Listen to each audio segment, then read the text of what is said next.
Yaratmışam bu yanda təsvir kimi, yaratmışam bu yanda təsvir kimi. Biz olmuşuq sənətdə zəncir kimi, sənər bugün təbim gəlib şir kimi. Mənəm deyən oğlan incimə məndən, mənəm deyən oğlan incimə məndən. Atmayalım burada gələk qəmxana, atmayalım burada gələk qəmxana. Tunar qaqaş gözümə nədir həm xana, tunar qaqaş gözümə nədir həm xana. Səkündə qaqaşdı səndə meyxana, məndə də ola atsan incimə məndən, məndə də ola atsan incimə məndən.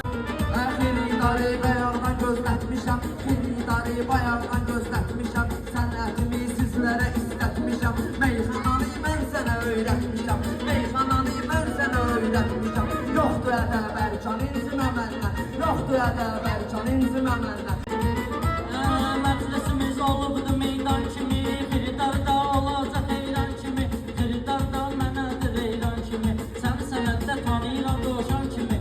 Mənəm burada aslan incimə məndən, mənəm burada aslan incimə məndən. Söz deməyə bunda gərək dil olsun, söz deməyə bunda gərək dil olsun. Bu şairdir hər işi mülkü olsun, bu şairdir hər işi müşkül olsun. Bunun aslan başına qaqaşçıl olsun. Bu yanıbdır orman incimə məndən, bu yanıbdır orman incimə məndən. Mənimdir bu meydan incimə məndən. Sözlərimdə olubdu bir danədə, sözlərimdə olubdu bir danədə.